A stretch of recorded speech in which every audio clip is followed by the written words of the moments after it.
Foram muitas as nações que chegaram ao Brasil, sobretudo por conta da entrada forçada de africanos, causada pelo longo sistema escravista vigente no Brasil, que vigorou desde o século XVI até maio de 1888. Mais de 5 milhões de africanos foram trazidos para o Brasil na condição de escravizados. Não se tratava de um povo, mas de uma multiplicidade de etnias, nações, línguas, culturas. Algumas das marcas dessas nações são até hoje reconhecidas em nosso vocabulário, na nossa culinária, nas nossas roupas, nos nossos sentimentos. Outras ficaram entre nós de forma quase silenciosa. Práticas linguísticas, de parentesco, entraram no nosso cotidiano e fazem parte de uma maneira de ser e se sentir brasileiro.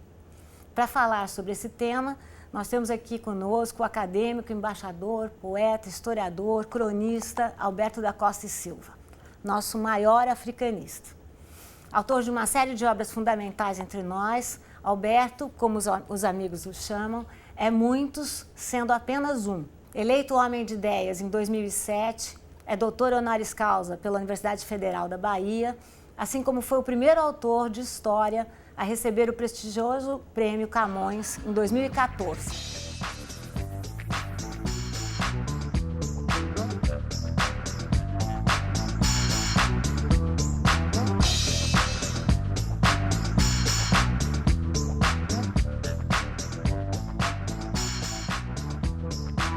Alberto, é uma alegria e uma imensa honra ter você aqui para realizar essa entrevista. A alegria é sempre minha de estar contigo. Obrigada. Bom, eu vou começar com o próprio Alberto, fazendo uma citação sua. O Alberto, no seu livro Um Rio Chamado Atlântico, diz: o Brasil é um país extraordinariamente africanizado. Por sua vez, em toda a costa atlântica, podem-se facilmente reconhecer brasileirismos. Há comidas brasileiras na África, como há comidas africanas no Brasil. Alberto, como é que se deu essa dinâmica cultural entre Áfricas e Brasil? Desde o início, os navios que traziam os escravizados traziam também notícias, traziam plantas, traziam animais, traziam conceitos novos, que foram-se... E quando voltavam do Brasil para a África, levavam daqui. Então você trazia de lá o azeite de dendê, e levava a mandioca. Uhum. Trazia determinados tipos de palmeira, trazia os coqueiros que vieram, é bem verdade. Uhum. A África recebeu da Polinésia, mas vieram da África, caíram no Brasil e as praias brasileiras são todas cobertas de coqueiros. E as mangueiras se espalharam pelo país. Vinham da Índia, passaram pela África, e da África vieram para o Brasil. E o que voltava no navio? Voltava aguardente, voltava as técnicas de fazer farinha, voltava a batata, voltava o tomate. Quer dizer, houve uma simbiose espantosa, em que você andando pela costa da África, fazendo de automóvel o percurso entre Gana e Lagos, na Nigéria, e pela estrada litorânea, é como se você estivesse no Brasil. Você estivesse no Nordeste do Brasil. Mas como é que foi a dinâmica? Se misturaram ou simplesmente foi uma troca? Houve uma troca e uma mistura. Uhum. Houve soma, multiplicação, troca, divisão, houve de tudo. E de tal forma as coisas se mesclaram e se, como eu gosto de dizer, amulataram. Uhum. Que aqui e lá. Aqui e lá. Que é difícil distinguir muitas vezes o que nasceu o que é de uma parte, o que é da outra. E, geralmente as duas partes estão confundidas.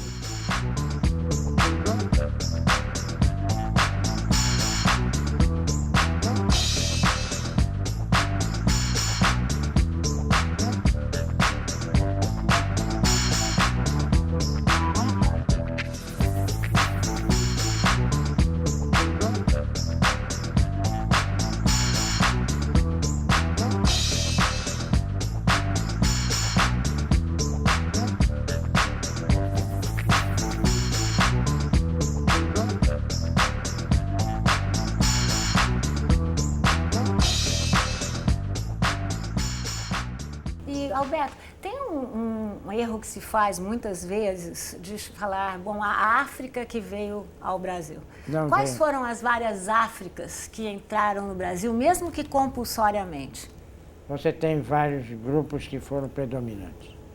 O mais importante foi realmente o formado pelas várias nações que compunham o Congo, os 2 Congos atuais, o Gabão e, sobretudo, Angola. Que foi mais para que região do Brasil? Que vieram, foram praticamente para todas as regiões do Brasil. Ok. Agora, eles foram os mais antigos e os últimos a serem trazidos para o Brasil. E no norte, por exemplo, na Bahia, teve uma... Da Bahia teve um contato muito forte, sempre grande, com o chamado Golfo do Benin, que se vai desde Gana até a Nigéria. E para o norte, para São Luís do Maranhão, para Belém do Pará, para Parnaíba, no Piauí, para a região norte e meio norte, foi sobretudo gente da Alta Guiné. E por que foi assim? Foi assim por causa das correntes marítimas e das correntes por causa dos ventos. E em termos culturais, havia uma variação muito Variação muito religiosa. grande. Foram muitos povos, foram muitas Áfricas que vieram ter no Brasil. Áfricas que não se conheciam na África. E que vieram a se E que conhecer. vieram a se reconhecer no Brasil. Houve lendas brasileiras que o Luba contava que não eram Lubas, que ele ouvira de um Kisama, mas que ele tinha incorporado a sua vida. Por exemplo, o Curupira. Será que ele é realmente uma personagem indígena? Ou será que ele é como Moatia da Guiné? Ou como tantos seres pequenos que protegem a floresta que existe na África? Ou será que ele é tudo isso junto, não é? Ele é tudo isso junto.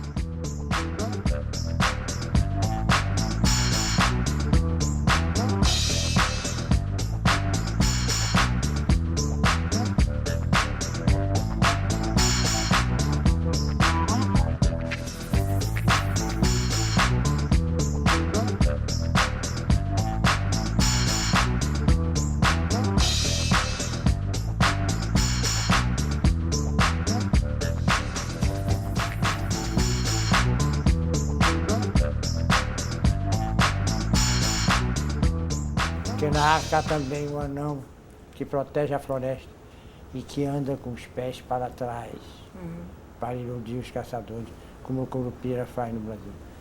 Então, na realidade, nós fomos de tal maneira impregnados pela África que é difícil dizer entre nós o que é puramente europeu, o que é puramente africano, o que é puramente ameríndio. Há um texto seu, uma citação sua, que você diz: com ou sem remorsos, a escravidão é o processo mais longo e mais importante da nossa história. A minha pergunta é um pouco, como foi a escravidão aqui? Existia escravidão na África? E por que usar o termo escravizados? A escravidão existiu em todas as civilizações, em todas as culturas. Era sempre uma ação violenta, agressiva, que tem por objetivo obter e conservar trabalho, explorar o trabalho do outro, explorar a vida do outro, transformar o outro em elemento de comércio, em mercadoria. Mas ela é diferente conforme os séculos, o tempo e a região. No próprio Brasil, há uma diferença entre a escravidão no século XVI, no século XVII. A escravidão também tem a sua história, ela também é um processo. Mas ela essa não é escravidão estática. mercantil que nós tivemos no Brasil, essa não... Ela também vai mudando conforme muda o preço do escravo. Quando o escravo era relativamente barato, porque barato ele nunca foi, sempre foi caro. Mas quando ele era menos caro, você era negócio, explorar um rapaz, chegar ao Brasil aos 14 anos e fazer-o trabalhar tanto que aos 20 anos ele estava morto. Era um bom negócio, era uma aplicação de capital rentável. Já no fim do século XVIII, era impossível você matar um escravo de trabalho, porque o escravo era um bem de capital muito caro, muito valioso. Então você tinha de cuidar do escravo, mas continuava violento. Claro. Não há nenhum apaziguamento na escravidão. Ela continua violenta e feroz. Mas e na África? Na África a mesma coisa. Você tem vários tipos de escravidão. Você tem aquela escravidão que era para aumentar o grupo. E você tem a escravidão que era explorar puramente o trabalho. Uhum. Você tem desde determinados povos, e há povos também que não conheceram a A escravidão. escravidão. Porque conheceram e não aceitaram a escravidão como ela se apresentou posteriormente.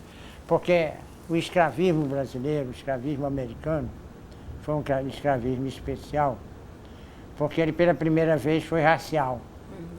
Antigamente qualquer um podia ser escravo. Na Grécia, em Roma, na Inglaterra, na França, na China, qualquer pessoa podia ser escravo. Nas Américas, sobretudo a partir do início do século XVII, escravo passou a ser sinônimo de negro. E na África, não. Né? Na África, não. Mas São na África povos, também, certo? por exemplo, entre os Achantes, os descendentes de escravos eram discriminados. Quer dizer, Hoje em dia é proibido discriminar entre os Achantes e descendentes de escravos. e Alberto, como a gente está com o tempo aqui correndo, que passa sempre muito rápido do seu lado, define para a gente esse termo escravizados, que de É alguma simples. maneira foi Escravo é quem introduzido. nasce escravo. Escravizado é aquele que era livre e passa a viver sob o controle de outro. Isso quer dizer, É uma diferença mínima, mas que significa muito. porque não é uma da Porque natureza, é uma condição. a dor do escravizado pode ser, de uma certa maneira, teoricamente, mais profunda e mais aguda a daquele que nasceu escravo. E as consequências disso para o Brasil, para pensar que fomos, enfim, quais são as consequências dessa grande diáspora africana, da maior diáspora africana? Ela nos africanizou de uma certa maneira.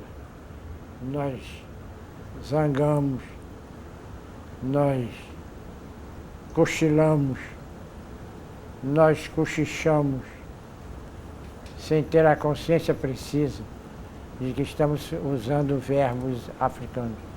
Nos 3 casos, verbos timbundos. Quer dizer, palavras timbundas, que definem coisas que o brasileiro faz normalmente no dia a dia. Fungar. Não estou fungando agora.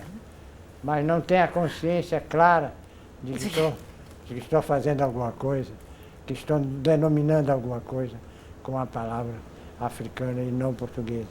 Uma palavra africana que se aportuguesou, que virou portuguesa. Uma coisa que eu queria dizer, para deixar bastante claro, é que nós precisamos acabar com esta mania de culpar o passado pelas nossas mazelas do presente. O presente tem suas injustiças, porque nós que somos do presente não soubemos, não quisemos ou não pudemos resolver.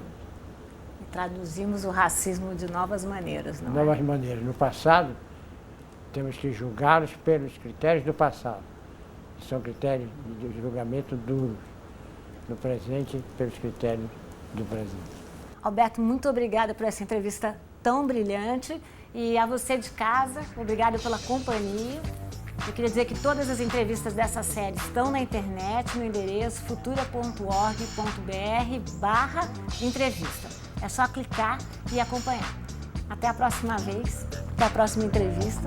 Tchau.